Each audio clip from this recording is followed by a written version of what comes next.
Hola y bienvenidos a otro programa de ufología exopolítica.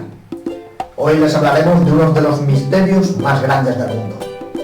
Y otra vez les demostraremos que hay pruebas más que suficientes de la influencia extraterrestre en culturas milenarias. Se trata de nada más y nada menos que de Rapa Nui o Isla de Pascua. Su leyenda, de quiénes eran sus habitantes, cómo hicieron sus construcciones y el parecido a otras culturas, es de lo que vamos a hablar hoy. Un documental que para algunos les parecerá un cuento de hadas y para otros una realidad aplastante. Comencemos. La isla de Pascua o Rapa Nui, en su idioma, es una isla de Chile ubicada en la Polinesia, en medio del Océano Pacífico, a 3.700 kilómetros de caldera. Tiene una superficie de unos 163,6 kilómetros cuadrados, lo que la convierte en la mayor de las islas de Chile insular. Y una población de unos 5.035 habitantes, concentrados principalmente en Hangaroa, capital y único poblado existente en la isla. La tierra más cercana de la isla es Daisy, perteneciente al territorio británico de las Pitcairn. Y dice así la historia de los ancianos de la isla, o lo que otros llaman leyenda.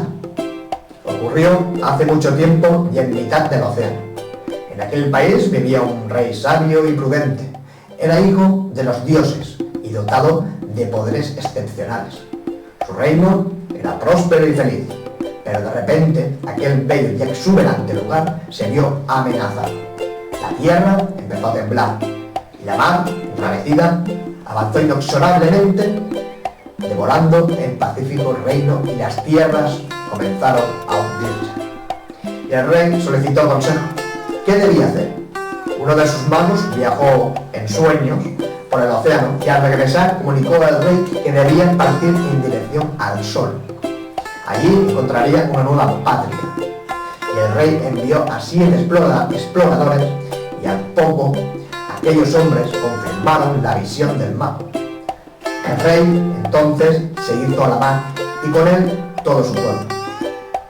En Kiva, el pueblo de donde provenían esta tribu, los antiguos sabios, los maorí, pronosticaron que vendría un tiempo en que se hundiría la tierra. La subida de las aguas destruiría muchas vidas, por lo que en las generaciones siguientes se construyen canoas para escapar de la isla. En tiempos del Ariki Matua se produce el conocido episodio del sueño o viaje del espíritu de Aumaka, que se desplaza hacia el este en busca de una nueva tierra. Al llegar a la octava tierra, desciende en los islotes del vértice suroeste de la isla, que identifican como los 3 hijos del Ariki Tanga, padre de Matua, convertidos en piedra: Motu Kaukau, Motu Iti y Motu Nui. El espíritu recorre la isla por la costa sur, hasta llegar a la bahía que hoy conocemos como Anaquena. Antes de regresar, llama a la isla Te Pito o Te Cainga.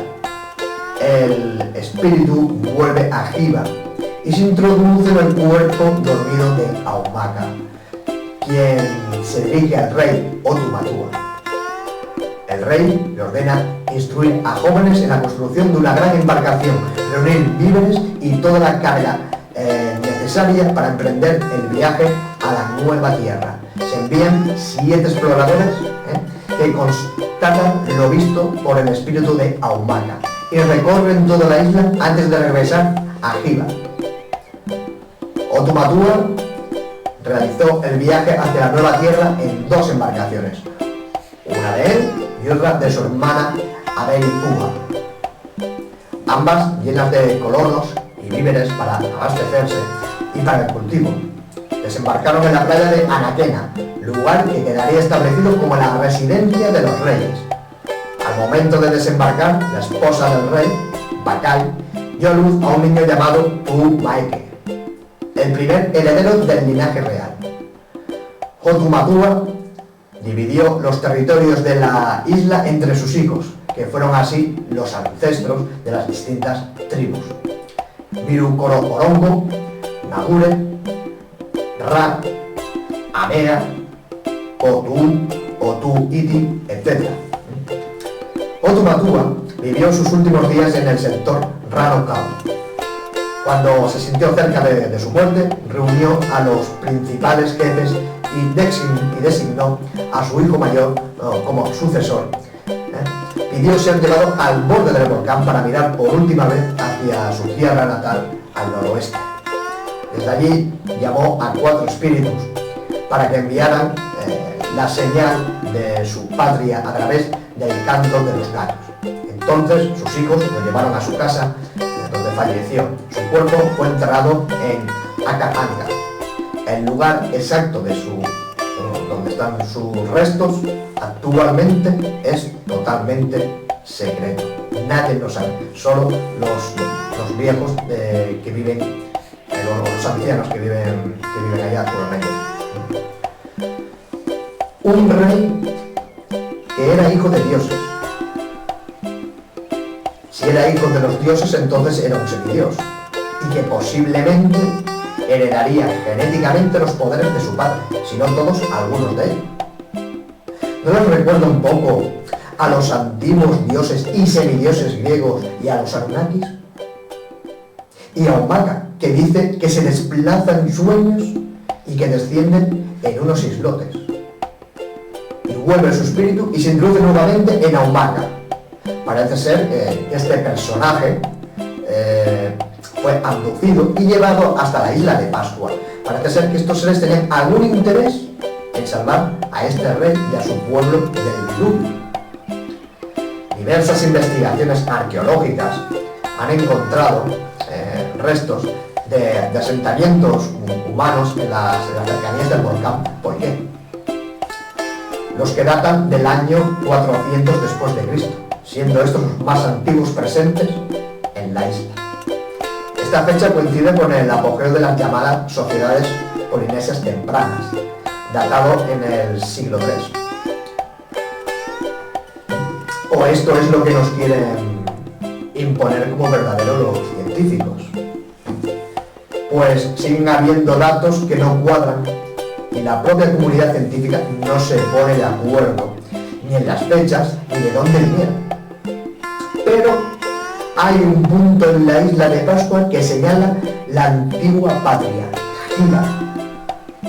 Al oeste de la isla hay 7 muelles conocidos como los 7 exploradores y son los únicos que señalan al mar, exactamente rumbo 254, en las proximidades de Nueva Zelanda. ¿Casualidad? Lo dudo. Yo no creo en las casualidades. Nunca he querido en las casualidades. Pasemos a otro punto importante. La construcción de los moai. El moai era entonces tallado sobre la misma ladera del volcán, tal como aparece en la figura siguiente. Y luego quedaba unido a esta por la espalda. Esta especie de quilla que lo unía por la espalda al suelo se iba socavando hasta dejarlo libre. Entonces se deslizaba ladera abajo, llegando a una hendidura cavada en la base del volcán. Allí la estatua quedaba fija y un poco enterrada, lo que posibilitaba corregir su espalda y seguir con el dibujo de diferentes decoraciones. Lo más sorprendente de todo es cómo los trasladaban del interior de la isla a la costa. Se sabe que algunos moais fueron trasladados unos 18 kilómetros, que para su envergadura y peso tuvo que ser una odisea. Hay moais de casi 10 metros de altura y más de 80 toneladas de peso. Y uno que quedó sin terminar, de unos 22 metros de largo y unas 240 toneladas, según algunos arqueólogos y científicos, afirman que fueron desplazados sobre troncos o una especie de trineos de madera, y que colocando piedras en forma de cuña, los colocaban de pie y tirando con cuerdas los colocaban de pie, ¿no? Pero este tipo de teorías no se sostiene por ningún lado. Pues en la isla no hay árboles, ni existieron en el pasado. Este dato ha sido corroborado por varios científicos y vulcanólogos. Verán, el volcán Mount Getelebaca entró en actividad hace unos 10.000, 12.000 años, y los ríos de lava dejaron a la isla de Pascua totalmente estéril. Cuando los Rapa Nui desembarcaron en la isla, era un paraje desolado. El arbusto más grande de la isla hace unos 1,5 metros de alto por unos 30 de ancho, unos 30 centímetros de ancho. Solo hay hierba. El resto de las plantas que hay en la isla fueron traídas por los Rapa Nui desde Hiva en su viaje. Los Moai de Tongariki, que fue trasladado al Museo de Japón, y para su traslado utilizaron cuerdas, las cuales dejaron su huella en la frágil piedra volcánica del Moai para la eternidad. En el resto de los Moai no hay huellas de cuerda ni de ningún tipo de huella de haber sido arrastrados, ni sobre troncos ni sobre nada. Entonces la pregunta que nos hacemos es: ¿cómo los movieron? Pues bien, según cuentan los ancianos de la isla, fue el mana, un poder sobrenatural emanado del dios Makemake, una extraña y singular criatura que desciende del dios de los cielos instalándose en la mítica Hiva. Y aquel dios se cruzó con las hijas de los hombres, y de ahí nacieron los viejos héroes y reyes. Y todos ellos disfrutaron del primitivo poder del dios, el mana. ¿No les suena esta historia a otras culturas conocidas, como comentábamos antes? La antigua Sumeria, griego, etc. Y cuenta la tradición Rapa Nui que ese mana fue utilizado por reyes y sacerdotes en beneficio del pueblo, que era como una fuerza que lo transformaba todo. ¿Se acuerdan a veces que hemos hablado de la energía alfa?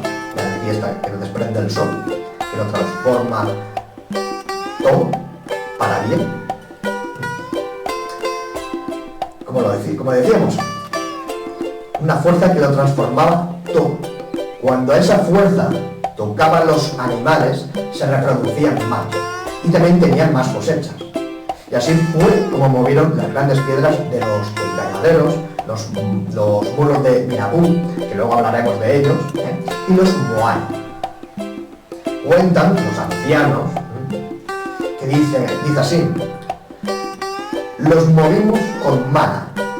Era el gran poder del rey y de los sacerdotes, el que levanta las estatuas en la cantera, desplazándolas por el aire. El Ariki utilizaba su mana, y una de las figuras de más 80 toneladas se alzaba como una pluma, obedeciendo las órdenes del rey o del iniciado de turno. Y así iba hasta el lugar fijado por el difunto. Incluso los colocaban en acantilados. Esto también se cuenta en otras culturas de Centroamérica. Hablan de cómo movían grandes bloques de piedra con un tipo de energía. En algunos se cuenta que era el poder de la mente. Hace unos segundos les hacemos referencia a una construcción, el muro incaico del Abu Binab. Como pueden comprobar en la fotografía, es sumamente parecido, por no decir idéntico, a las construcciones de las culturas centroamericanas, como los mayas, aztecas, e incluso iría más allá, las construcciones egipcias. El filo de una navaja no cabe entre las piedras, o mejor dicho, bloques de basalto de entre 10 y 12 toneladas, perfectamente encuadradas y talladas, con una perfección milimétrica. Vean las fotos de las otras culturas. Para mí son idénticas. ¿Cómo es posible si estaban estas culturas, como la egipcia, a 15.000 kilómetros o más, y las otras a unos 4.000 kilómetros o más? Bajo mi punto de vista, y con los datos que tenemos, y en este documental hemos obviado algunas para que no se hiciera tan largo, como por ejemplo la orientación de los Moai hacia la constelación de Orión, otro detalle que les dejo a ustedes que ustedes mismos lo vean, lo investiguen. llegamos a la deducción de que los Rapa Nui posiblemente llegaron desde la Atlántida, al ombligo del mundo, que es como realmente se llama la isla de Pascua, después del diluvio universal. Y como hicieron estos seres con Noé, hicieron lo mismo con el pueblo de Rapa Nui, salvándolos del gran cataclismo. Y así pudieron conservar sus conocimientos y tecnología. Los Moai sí que fueron tallados por los humanos, y también mordidos por ellos, gracias al mana. Hay muchas más pruebas de la interferencia de estos seres en la historia de los Rapa Nui. Les dejo a ustedes que aprendan su historia, pues verán en ella un gran parecido con otras culturas. Investiguen, lean y sobre todo háganse preguntas. Así es como se descubre la verdad. Bien, me despido de ustedes con una prueba más de la influencia de estos seres extraterrestres en el ser humano. Muchas gracias y hasta la próxima.